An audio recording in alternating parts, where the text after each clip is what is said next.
world has been watching us. Like all of these children and all of these people who are being killed and massacred.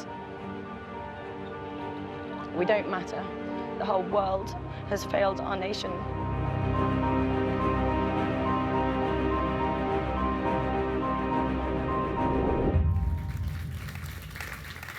I'm Mary Jordan, correspondent for the Washington Post, and I've spent a lot of my time traveling the globe. And joining me tonight are two doctors who know firsthand the brutal human toll of what's going on in Syria. Dr. Annie Sparrow has been going to Syria's border with Turkey every 3 months for the last 3 years. She trains the doctors who remain behind. And she's practicing doctor in 3 countries, her native Australia, Britain, and the United States. And former UN General Secretary Kofi Annan said about Annie, someone who's not afraid to speak her mind. So we're particularly glad that she's here tonight. And Dr. Jehan Mousen is a young doctor and recent medical school graduate raised in Aleppo. She attended medical school there until she was forced to flee the war. She knows horror up close. You know, doctors and nurses treating the wounded in conflict zones are supposed to be protected by the Geneva Convention. But Russian military officials insist that their airstrikes are not killing civilians on purpose. They say it's just a mistake. They're not targeting hospitals. In fact, when there's eyewitness reports talking about the direct targeting of hospitals, they say it's fake news. Didn't happen, fabricated.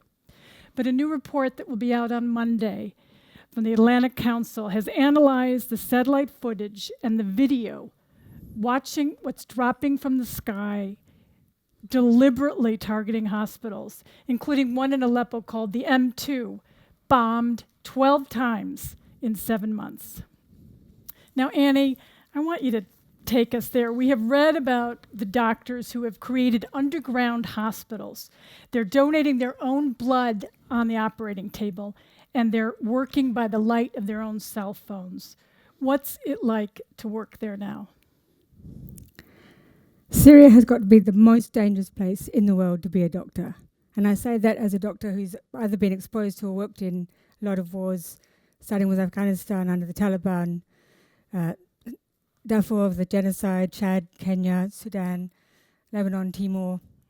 This is the worst. So to be a doctor, the first time I was there in August 2013 was the chemical massacre with sarin, where we saw, over 1,200 women and children and men, but almost all of them civilians, massacred in this obscene way where they suffocate to death. And I have never seen anything more obscene than watching children suffocate to death like that through sarin or chlorine. Can I ask you just first, before we go into what's going on, because we're all busy and there's a lot going on in the world, but this bears remembering. Why are they targeting hospitals? It's a very deliberate strategy of war designed to control the population. And you mentioned the Geneva Conventions. They are the laws of war, and they were designed to protect doctors delivering aid to the sick and the wounded, whether combatant or civilian. Those laws started in 1864, and we still hold by them, and they have been totally violated very deliberately. Because if you target the doctors, if you target the schools, if you target the civilian homes, if you make more than almost 7 million people flee, thinking about we have 22 million refugees in the world today, Syria has contributed about a third of those. No one's going to stay where there's no doctor. No one's going to stay where their kids can't go to school. So targeting the doctors and the schools and the mosques and the bakeries and the shopping malls is the most effective way to control a population. And a key reason there are so many refugees that are fleeing and trying to get into our country along with many others. Jehan, you were living with your family in Aleppo when your life changed. The war's been going on now 6 years, and about 500,000 dead and millions of refugees. So what was it like to live under bombardment? I don't know if you can imagine the feeling that you walk out of your house and don't know if you're gonna come back. That's how I lived the feeling that I can go back to my home because it was very hardly targeted. I had to leave the country running through a sniper's field. I watched rockets, barrel bombs, heard gunshots all over the place. I had to squat in the streets while I was crossing, while the barbarian regime forces used to shoot all over the place just in an adrenaline rush and laugh about it. So even when you were fleeing, they were shooting people as you were leaving? Yes, there was a place when you leave the city of Aleppo. It's in the middle of the city, but they made it as a path. It was controlled by the government, by snipers, and it was a 50 meters long field where it's all open land, and there is a huge governorate building that's very high, and there were snipers from the government, snipers that were killing people for fun because all the victims are like people who were crossing there every day just to leave the city, or there are people coming from the other side to get food for their families, and I had to run there the last time I was there to leave the country, and I survived. Thank God. Thank God. Incredible. So you were ultimately able to get to Montenegro, where your mother's from. Yes. And you married a doctor who was trying to eradicate polio, which has cropped up again in wartime Syria. But now he's an activist who is has been seized by government forces. Tell us the story of your husband. And I understand you're pregnant with your first child? Yes, I am. Thank you. Well, my husband was doing ENT, head and neck surgery, in Aleppo when the revolution started. So he joined his colleagues, his friends, all the other people in the protest asking for freedom of speech, better life, dignity in Syria. And he was helping in the field hospitals to cure the people who were shot in these protests. So that is a crime, and he was arrested and tortured for 6 months. After that, he had to leave the country because they never leave you alone after they released you. And he was lucky he was released. A lot of his colleagues died in the prison. So they take pictures of protesters and then find them. Yes. And then they have these and they have their prisons. people all over the place who report activists. I lived that in the university days where we knew who not to talk to and to keep our mouths shut. Just don't mention anything, don't talk anything in the university, because a lot of my colleagues in the university also were taken from their homes because of these people who were writing reports so that they have ideas against the government. And who are the people reporting? Why would you do that? Benefiting, money, anything, getting a good place, good job. I was asked when I first enrolled in the University of Aleppo if I want to join the party, because that's the way to get a job in a hospital, in the university hospital or any hospital that is a government hospital. Right. And if I don't join, they told me, you know that you're not get a job. And I said, I don't care. I don't want to do it. Because you have to participate and you have to write reports and you have to tell what other people are talking behind their backs. Wow. And where's your husband right now? My husband is stuck in Turkey. It's not so easy to get into the United States for a Syrian man right now?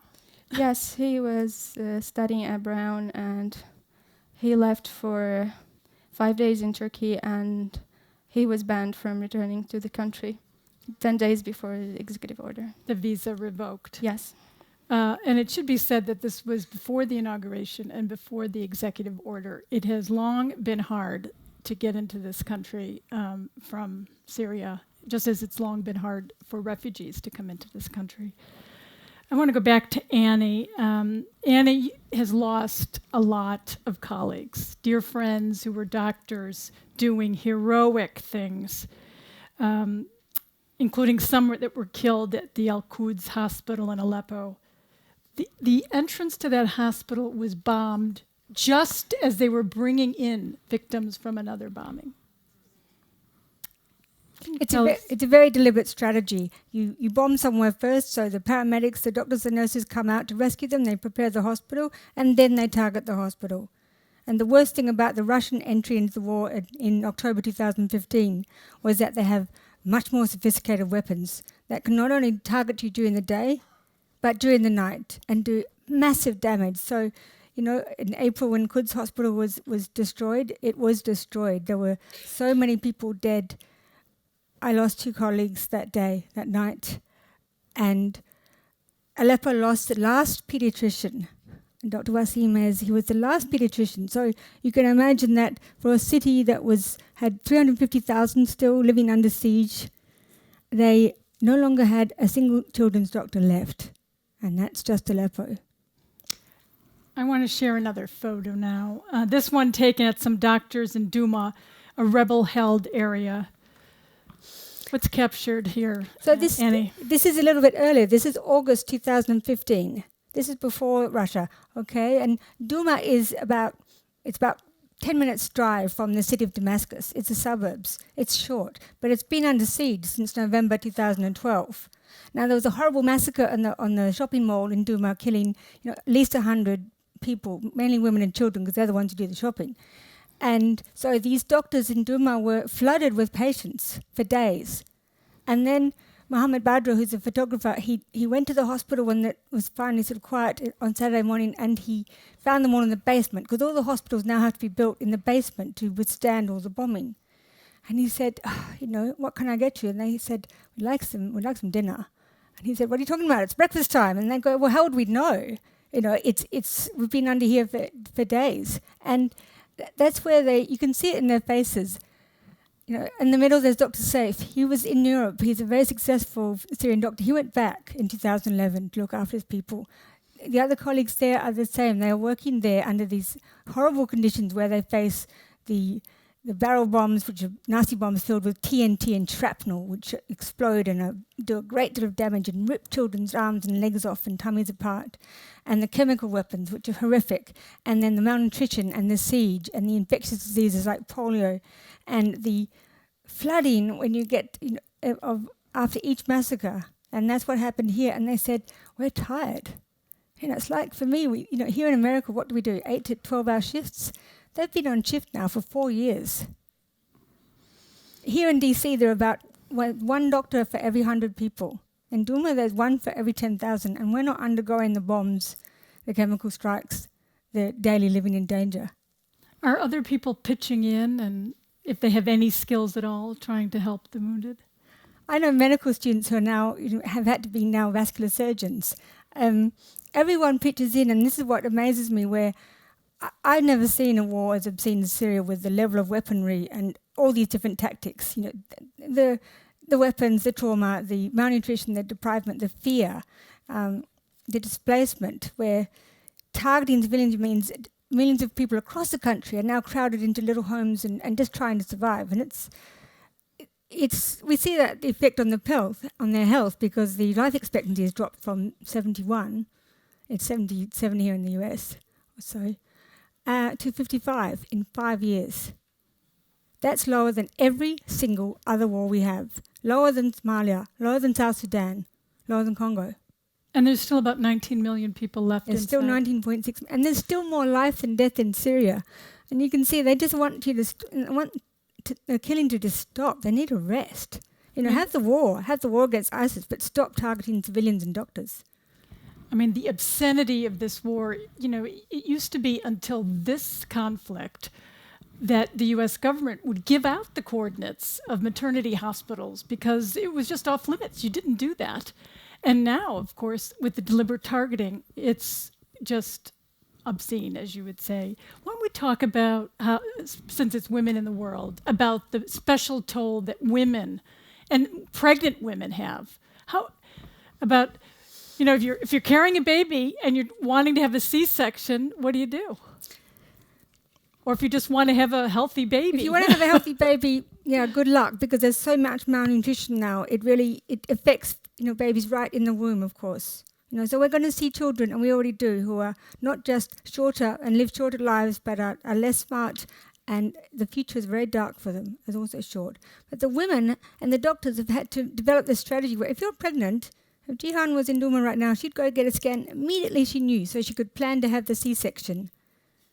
Because it's more dangerous to give you birth in hospital overnight or during the day, which is targeted by the Syrian and Russian governments, than it is to have a C-section and go in and out the same day.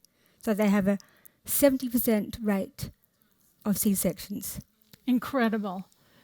So you have the C-section and you go in and out in how many hours? Between 3 and 6. Rather than spending the night there. It's just incredible. Well, are you planning to go back to Syria one day? Of course. Of course. That would not have immediately leapt to mind. Why? I grew up there. I love there. I want to help. I want to build again. Syria is a great country that a lot of people don't know about. And it's one of the most beautiful, most advanced countries in the Arab world. We have great people. We are really educated. Believe me, they would do anything just to educate their children. And it's the only weapon that they have to have a better life in Syria, but they still go out and try to work out because the government holds you by the neck if you want to stay. Yeah, but I hope that the war will end one day and we'll come back. Let's all hope that. Annie, there was one medical case that we were talking about in particular that really talked about, as you would say, the obscenity of this war. It was a set of twins born in the war, conjoined at the heart, but two separate heads, right? Yes. What happened in that case? So they're the doctors in Douma, the same ones you saw, and in July this year, these little twin boys were born, and they were only really joined through skin and cartilage. Okay, they just shared a sac around the heart. And, doctors knew they were twins. They did the scans, but they can't actually tell you're conjoined. They didn't even share a liver. So they're born. Imagine these doctors, they've lived through everything, from the chemical strikes to the bombs and the snipers and the torture, and then they face conjoined twins. But Douma is under siege. Ghouta is under siege. So it took 3 weeks of a lot of media to get them to Damascus, and the US offered to fly them out from Beirut to give them free medical care because you would separate these little twin boys about a year of age very carefully, very exquisitely. And the twins suddenly and very surprisingly died. And I knew that as a pediatric critical care specialist, I knew there was no way they could have died of heart failure, which was the official line. And what we think has happened was that the government tried to separate them themselves. Would have been a massive PR coup. It did not want to let two little innocent victims of this war survive and come to the US. And that really clarifies the obscenity of this government. To both of you, how are women particularly coping? I mean, are they, as in so many places, kind of the backbone of resistance and strength? I'm going to just talk about women coping there in Syria. So for me, we start to see women through a lens of child brides, rape survivors, sexual assaults, all that happens. But Syrians are amazing, and they remind me too that women absolutely thrive in war. And they, of course, this has happened in other wars. They have to do all the jobs that need to be done, whether they have to be engineers or doctors or administrators or managers or programmers or paramedics, and they have the burden of the war on their shoulders. And I am constantly surprised and I'm very proud, actually, to work with Syrian and Syrian women because they are so strong and they are not. No one, when Jehan talks, no one can feel sorry for her because you think, my God, she's great. You can see the strength. That means that after this long, they're not radicalized, they're not extremist, they're still very sophisticated, and they just want to get on and live their lives. And Jehan, what's your message to the outside world that has can get caught up in fatigue of Syria? It's just such, relentlessly bad news. What's your message? I would just love someone to really help stop the bombardment, stop the war, take out Assad, take out ISIS, and let us live. We'll be a great country again, I'm sure. And where do you see yourself in the future? I plan to finish my residency and go back to my country.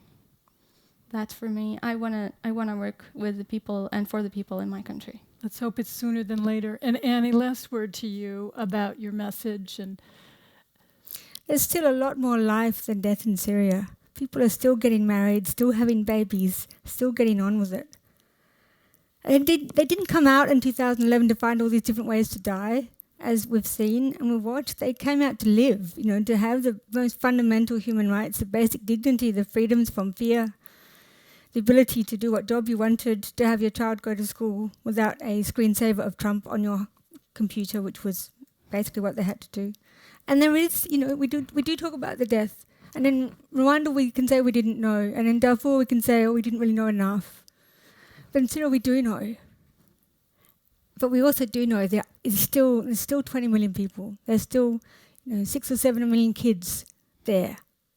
And we want them, we need them, and we need to recognise that. And I'm proud to work with Syrians. It's my honour.